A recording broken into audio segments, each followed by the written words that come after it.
Hello students, good morning to all of you. Today we will discuss about next revision video collections of data. जैसा कि हमने previous वाली video के अंदर किया था how to collect data from primary sources या फिर what methods are used while collecting या व्हाइल कैलकुलेटिंग या व्हाइल कलेक्टिंग प्राइमरी डाटा। जब भी आप प्राइमरी डाटा को क्या करते हो, कलेक्ट करते हो, तो आप किस टाइप के मेथड्स को यूज करते हो। तो हमने प्राइमरी डाटा का पढ़ा था। आज हम करने वाले हैं कलेक्शंस ऑफ सेकेंडरी डाटा कि जब भी आप क्या करोगे, सेकेंडरी डाटा को कलेक्ट करोगे तो उस टाइम आप किसका यूज करोगे। तो सेकेंडरी डाटा सभी को पता है, दो data which are collected from existing collected data. जो एग्जिस्टिंग मतलब पहले से ही कलेक्ट किए गए डाटा में से दोबारा से डाटा को कलेक्ट करना क्या होता है हमारा सेकेंडरी डाटा। अब इस सेकेंडरी डाटा को हम कहां से कलेक्ट कर सकते हैं। तो यहाँ पर वो कलेक्ट करने के टू सोर्सेज हैं, publish sources and unpublished sources.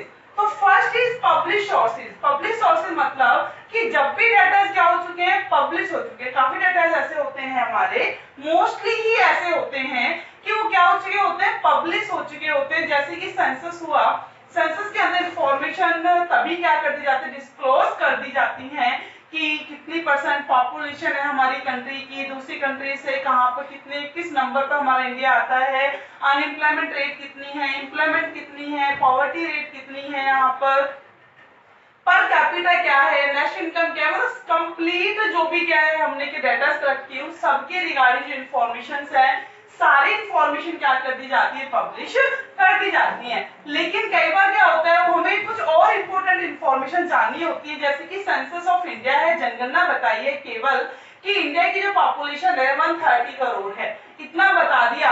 But अब हम क्या करेंगे, हमें बहुत सारी इंफॉर्मेशन और कलेक्ट करनी है, तो हम कहां से वो सोर्सेज कौन से यूज कर सकते हैं।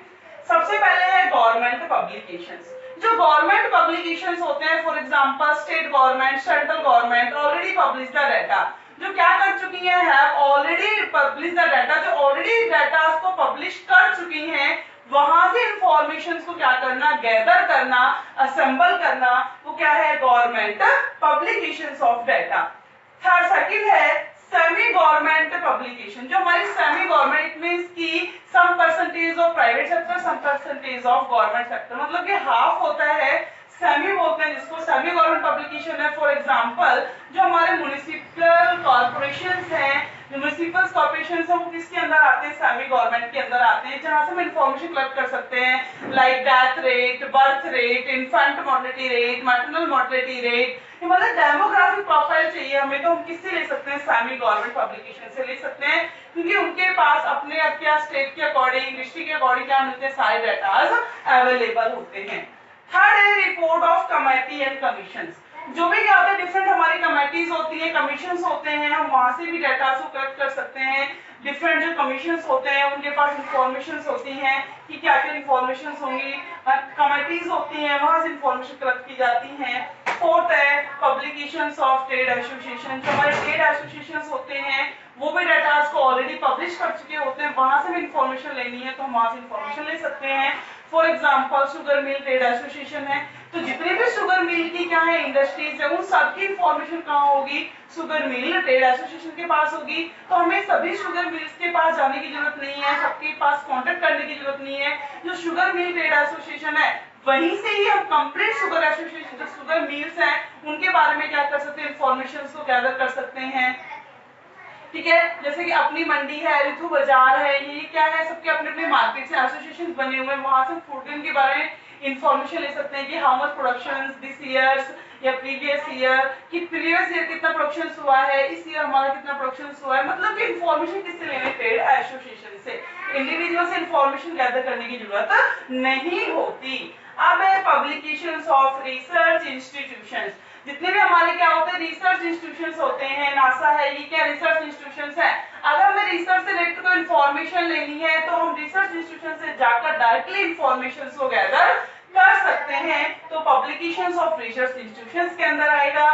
फिर जर्नल्स एंड पेपर, जो हमारे क्या जर्नल्स होते हैं, पेपर्स होते हैं, मैगजीन्स होती है, इकोनॉमिक्स ऑफ टाइम है, टाइम ऑफ इंडिया है, ये क्या हमारे न्यूज़पेपर्स हैं, कुछ मैगजीन्स होती हैं, वहां से हम इंफॉर्मेशन ले सकते हैं। सपोज जैसे आपको क्या करनी है, कोई भी प्रिपरेशंस करनी है किसी भी जॉब के लिए, तो आप क्या करते हो, जर्नल्स का, मैगजीन्स का, उनका यूज करते हो। डेली हम न्यूज़पेपर नहीं पढ़ते, जो वो किसी इंफॉर्मेशन लेते हैं मैगजीन से कि इस मंथ हमारी कंट्री में क्या क्या हुआ है, जो प्राइम मिनिस्टर वो कहाँ कहाँ गए हैं, क्या क्या चेंजमेंट हुए हैं, प्राइसेस में क्या चेंज आया, मार्केट में क्या चेंज आया, शेयर मार्केट में क्या चेंजेस आया, वो इन्फॉर्मेशन अगर आपको क्या करनी है, गैदर करनी है, तो किससे ले सकते हो, जर्नल्स और पेपर से इन्फॉर्मेशन को गैदर कर सकते हो।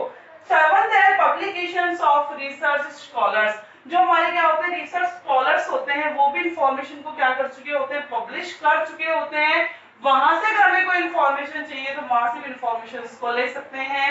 फिर लास्ट इंटरनेशनल पब्लिकेशंस, जो हमारी इंटरनेशनल पब्लिकेशन है, लाइक यूएनओ है, आईएमएफ है, आईएलओ है, इंटरनेशनल लेबर ऑर्गेनाइजेशन है, यूएनओ यूनाइटेड नेशनल ऑर्गेनाइजेशन है, national organisation, IMF International Monetary Fund है, इनसे कोई हमें इंफॉर्मेशन गैदर करनी है तो ये हमें पब्लिक जो इंटरनेशनल जो पब्लिकेशन सोर्सेज हैं ये क्या प्रोवाइड करवाएंगे, इंटरनेशनल लेवल की इंफॉर्मेशन प्रोवाइड करवाएंगे, अपनी कंट्री की भी और अदर कंट्री की इंफॉर्मेशन यहाँ से क्या कर सकते हैं, गैदर कर सकते हैं। तो ये सभी को क्लियर हो गया होगा। ये पब्लिश सोर्सेज है हमारे, government publication, semi government publication, report of committee and commissions, publications of trade association, research scholars, research institutions and journal papers and international publication।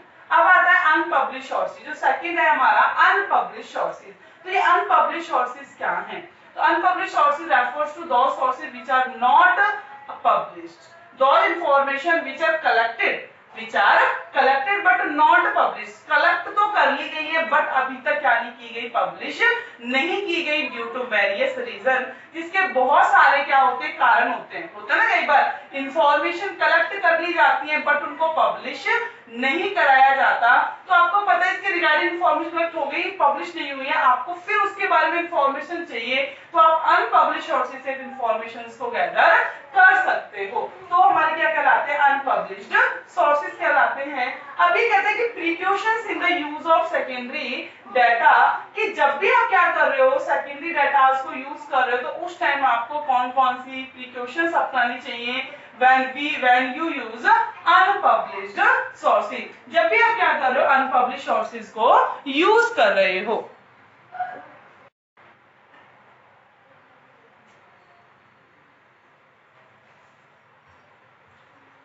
Sorry students, precautions in the use of secondary data.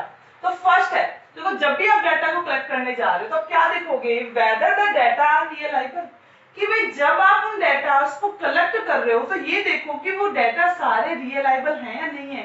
It means वो original data भी है या नहीं है, accurate data है या नहीं है, क्योंकि पहले अगर वो डाटा ओरिजिनल नहीं हुए, वो एक्यूरेट नहीं हुए, तो जो आपका जो पर्पस था स्टडी का, तो उसका जो रिजल्ट आने वाला है, रिजल्ट कैसा होगा, डाउटफुल रिजल्ट होगा। कैसा रिजल्ट होगा, डाउटफुल रिजल्ट होगा। तो आपको ये देखना है कि जो डाटा है रियलाइबल है, एक्यूरेट है, ओरिजिनल है या नहीं है। अगर ओरिजिनल डाटाज हैं और आपको मोर एक्यूरेसी चाहिए, क्या चाहिए आपको, मोर एक्यूरेसी, ज्यादातर एक्यूरेसी चाहिए, तो आप किसका यूज करोगे, पहले देखोगे डाटाज आर रियलाइबल और नॉट रियलाइबल। क्लियर हो गया। सेकंड क्या देखना है, whether the data are suitable for the purpose of inquiry. जो डाटाज हैं, क्या है, जो डाटा है वो आपकी जो इंक्वायरी के पर्पस को सूट करते हैं या नहीं करते हैं। भाई आपके इंक्वायरी का पर्पस है, फॉर एग्जांपल आपका जो पर्पस है वो ये देखना है कि जो जनरल प्राइस का लेवल है वो क्या होता जा रहा है, कॉन्टिन्यूअस इंक्रीज होता जा रहा है। आपको क्या देखना है, जो जनरल प्राइस का लेवल बढ़ता जा रहा है तो आपको उसके रीजन देखने, क्या देखने, रीजन देखने, और ये आपका पर्पस है इंक्वायरी का। बट जब आप इंफॉर्मेशन क्या करने लग गए, कलेक्ट करने लग गए, तो आपने देखा कि वो डेटाज हैं वो हमें जनरल प्राइस लेवल को नहीं बता रहा, वो कि उसमें केवल वन और टू की क्या है, ओनली कमोडिटीज के प्राइसेस के बारे में डिस्कस किया गया है। तो वो आपके पर्पस की इंक्वायरी को क्या नहीं, इंक्वायरी के पर्पस को क्या नहीं करता, वो सूट नहीं करता। इट मींस आपका रिजल्ट भी बेटर या रिजल्ट ट्रू नहीं होगा। थर्ड कहता है whether the data are adequate, भाई जहां से आप इंफॉर्मेशन कलेक्ट कर रहे हो वो डाटा आपके लिए एडिक्वेट है या नहीं है। एडिक्वेट का मतलब पर्याप्त, ऐसा तो नहीं है कि रीजनेबल ना हो, आपको इंफॉर्मेशन तो चाहिए उसके बारे में कंप्लीट हो, इनकम्प्लीट डाटा हो। कैसे डाटा हो, इनकम्प्लीट डाटा हो। जैसे कि फॉर एग्जांपल कि मेरा जो मेन पर्पज है कि आपकी नेम, फादर नेम, एड्रेस, आधार कार्ड नंबर सबके बारे में क्या करना, आपको मेरे को रिकॉर्ड रेडी करना है। मैं क्या करती हूँ 10th क्लास के रजिस्टर को उठाती हूँ, या 10th क्लास से आए हो, मैं 10th क्लास रजिस्टर आपको उठाती हूँ, मैं वहां से इंफॉर्मेशन आपकी कलेक्ट करती हूँ। उसके अंदर आपका नेम मिलेगा, फादर नेम मिलेगा, आधार कार्ड नंबर मिल रहा है, लेकिन उसमें आपके क्या नहीं है, आपका रूट नहीं पता, मुझे बाई बस आते हो, बाई फुट आते हो, पैदल आ रहे हो, या फिर बस से आ रहे हो, या फिर मैं ये कहूँ कि आपका उन्हें रेजिडेंस नहीं पता कि आप कहाँ रहते हो। इट मीन्स कि वो डाटा क्या नहीं, मेरे लिए एडिक्वेट नहीं है। मुझे आपकी कंप्लीट इंफॉर्मेशन चाहिए थी, बट वो इंफॉर्मेशन रजिस्टर मुझे प्रोवाइड नहीं करवा सकता। और बेटर डाटा रियलाइबल, यही से आ जाएगा कि वो जो डाटा है वो रियलाइबल है या नहीं है। रियलाइबल का मतलब क्या है कि विश्वास की, भाई मैं ये सोचूं कि मुझे विश्वास है या नहीं, क्या पता वो डाटा सारे गलत हो, उस टाइम डाटा कलेक्ट किए गए हो, बच्चों ने जाके कहीं और ट्रांसफर हो गए हो, किसी ने शिफ्ट कर लिया हो, मतलब कि डाटा रियलाइबल है नहीं, मुझे कोई विश्वास नहीं, मतलब सारी चीजें मुझे क्या करनी, पहले श्योर करनी है, वो रियलाइबल होने चाहिए, मेरे जो पर्पज है इंक्वायरी का उसको सूट करने चाहिए, और ये देखना है कि जो डाटा है वो कंप्लीट हो। कैसे हो? कंप्लीट हो, एडिक्वेट डाटाज हो, वो इनकम्प्लीट डाटा नहीं होने चाहिए। अभी कहा जाता है कि कुछ points, while collecting value collect secondary data, तो following points keeps in mind, आपको कुछ पॉइंट्स है वो अपने माइंड के अंदर रखने हैं। तो पॉइंट्स कौन कौन से हैं? फर्स्ट है ability of the collecting organisation.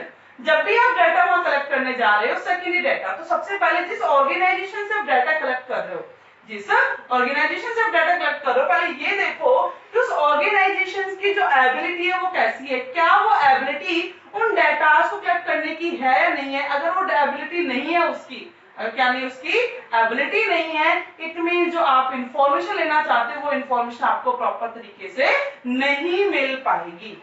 Clear हो गया? दूसरा क्या देखना है, objective and scope. Objective and scope कि आप क्या कर रहे हो, जब भी डाटा कलेक्ट कर रहे हो वो आपके ऑब्जेक्टिव को, मतलब कि इन्वेस्टिगेटर के ऑब्जेक्टिव को सूट करता है या नहीं करता है, वो ऑब्जेक्टिव देखना है। स्कोप, उसको ये स्कोप देखना है कि जो डाटा है एडिक्वेट भी है या नहीं है, कहीं इनकम्प्लीट इंफॉर्मेशन तो नहीं है। अगर इनकम्प्लीट इंफॉर्मेशन है तो जो डाटा, जो इंफॉर्मेशन मिलेंगी, जो डाटा मिलेंगे वो भी कैसे होंगे, इनकम्प्लीट होंगे। इट मीन जो इंफॉर्मेशन, वो जो रिजल्ट है वो कैसा होने वाला है, डाउटफुल रिजल्ट होने वाला है। फिर है मेथड ऑफ कलेक्शंस। अब आप ये देखोगे कि जिस time primary sources of data, जब भी प्राइमरी डाटा क्या किए गए, कलेक्ट किए गए थे, उस टाइम कौन सा मेथड वहां यूज किया गया। अगर वहां मेथड, फॉर एग्जांपल वो मेथड हुआ है इनडायरेक्ट ओरल इन्वेस्टिगेशन, कौन सा हुआ है, इनडायरेक्ट ओरल इन्वेस्टिगेशन, तो किसी एक्सपर्ट से इंफॉर्मेशन ली थी, किसी एक्सपर्ट से ली थी, किसी सुपरवाइजर से इंफॉर्मेशन ली थी वर्कर के बारे में, और हमने वर्कर, हम डायरेक्टली वर्कर से नहीं मिले। इट मीन जो इंफॉर्मेशन के अंदर क्या नहीं है, ओरिजिनलिटी नहीं है, और आपको ओरिजिनल डाटा चाहिए। क्या चाहिए आपको? ओरिजिनल। तो आपको ऐसा क्या करना है, सोर्स देखना है कि जहां पर वो डाटा पर्सनल डायरेक्ट इन्वेस्टिगेशन से क्या किए गए हो, कलेक्ट किए गए हो। क्योंकि जो पर्सनल डायरेक्ट इन्वेस्टिगेशन हुआ होगा वहां पर इंफॉर्मेंट और इन्वेस्टिगेटर दोनों डायरेक्टली मिले होंगे और वहां से इंफॉर्मेशन ली होगी। इट मींस वहां डाटा में क्या है, मोर एक्यूरेसी है, मोर ओरिजिनलिटी है। इट मींस ये भी देख लो पहले कि आप डाटा को कलेक्ट करने के लिए किस मेथड का यूज किया गया है। अब time and conditions of collection, जब भी डाटा कलेक्ट करने जा रहे हो तो क्या देखो, टाइम और कंडीशंस को देखो कि जो डाटा आपने कलेक्ट किए हैं, जो डाटा सॉरी पहले कलेक्ट किए गए उस टाइम टाइम क्या था, कंडीशंस क्या थी। जैसे कि अभी मैं ये कहूं कि आने वाले ईयर में हम सपोज 2022 की बात करते हैं, 2020 के अंदर 22 के अंदर क्या किया जाए, जब भी प्राइस को लेकर या हम प्रोडक्शंस को लेकर क्या कर रहे हो, इंफॉर्मेशन को कलेक्ट कर रहे हैं, और वो देखते हैं किससे कंपैरिजन कर रहे हैं, 2020 की।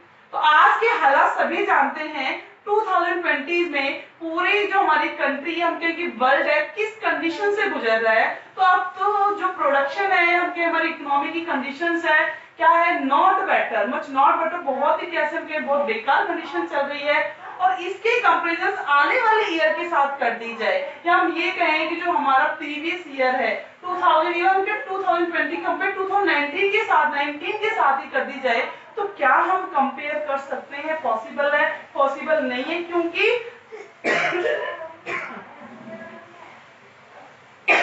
सॉरी स्टूडेंट, इस टाइम जो कंडीशन है, जो सिचुएशन है, वो हमारी बिल्कुल अलग है।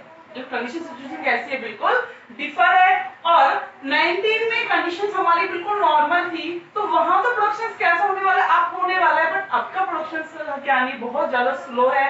जब इंडस्ट्री नहीं चल रही है, प्रोडक्शन नहीं हो रहा है, मतलब कंप्लीट हमारा, हम ये कहें कि हमारी जो कंट्री कंप्लीटली वो क्लोज हो रखी है कि कोई प्रोसेस करने के लिए तैयार नहीं है। हम इतनी बड़ी बीमारी से, डिजीज से क्या कर रहे हैं, गुजर रहे हैं, सिचुएशंस को कोविड-19 को हम फेस कर रहे हैं। तो उसमें हम क्या 19 से अपने आप को कंपेयर कर सकते हैं, 18 को अपने आप से कंपेयर कर सकते हैं? पॉसिबल नहीं है। तो 2020 को किसी के साथ कंपेयर करना क्या है, गलत है, क्योंकि रिजल्ट भी कैसा आने वाला है, डाउटफुल, क्योंकि कंपैरिजन बनता ही नहीं है। तो कह रहे हैं कि टाइम और कंडीशंस पक्का देखनी है कलेक्शंस की। डेफिनेशन ऑफ यूनिट, तो डेफिनेशन ऑफ यूनिट भाई, जो आप डाटा क्या कर कलेक्ट कर रहे हो, तो उसकी जो डेफिनेशन है भाई, जिसके बारे में इंफॉर्मेशन ले रहे हो, उसकी जो डेफिनेशन है, जहां से आप इंफॉर्मेशन ले रहे हो, उसकी डेफिनेशन को सूट करती है या नहीं करती है, पक्का देखना। अगर वो डेफिनेशन अलग और आपकी जो पर्पस की, जो इंक्वायरी का जो पर्पस, उसकी डेफिनेशन अलग है, तो रिजल्ट भी कैसा होगा, आपका डाउटफुल रिजल्ट होगा। फिर ये कहता है कि एक्यूरेसी, ये भी देखें कि डेटाज हैं वो एक्यूरेट भी है या नहीं है, कहीं रॉन्ग डेटाज तो नहीं है, किस तरह से इंफॉर्मेशन क्या की गई है, कलेक्ट की गई है। तो ये थे हमारे precautions in use of secondary data, कि जब भी आप क्या करते हो, सेकेंडरी डाटा को यूज करते हो, तो आपको कौन कौन सी प्रिकॉशंस को ध्यान में रखना चाहिए। अब एक तो important source of data, data को कलेक्ट करने के तो इंपॉर्टेंट सोर्सेज भी हैं, वो सेंसस या सैंपलिंग मेथड है, जिसे हम नेक्स्ट चैप्टर में भी क्या करेंगे, डिस्कस करेंगे। सेंसस मेथड का मीनिंग होता है कि when investigator includes each and every item from the universe, universe में से ईच एंड एवरी आइटम्स को क्या करता है, कलेक्ट करता है, वो क्या कहलाता है, सेंसस मेथड। सैंपलिंग मेथड ये होता है कि व्हेन इन्वेस्टिगेटर सेलेक्ट वन और मोर आइटम फ्रॉम द यूनिवर्स, जब भी क्या करते हैं यूनिवर्स में से इन्वेस्टिगेटर वन और मोर आइटम्स को क्या करता है, वन और मोर देन टू आइटम्स या two more than two items को क्या करता है, कलेक्ट करता है, सेलेक्ट करता है, उसे हम क्या कहते हैं, सैंपलिंग मेथड। तो इसको मैं यहाँ पर नहीं करा रही हूँ, इसके अंदर थोड़ा थोड़ा डेफिनेशन दी हुई है, मैं इसको नेक्स्ट चैप्टर में ही कराऊंगी, जिससे हमारा नेक्स्ट चैप्टर रिवीजन का। तो आपका आज फर्स्ट और सेकंड दो चैप्टर्स का कंप्लीट रिवीजन हो चुका है बेटा।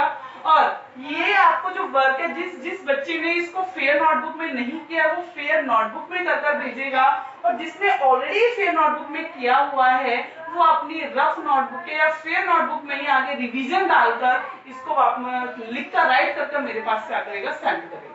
क्लियर हो गया? डेली का होमवर्क एज इट इज ही डेली क्या करना है, आपको सेंड करना ही करना है, चाहे उस दिन आपका ड्यूटी हो या फिर आपकी छुट्टी हो। क्लियर हो गया?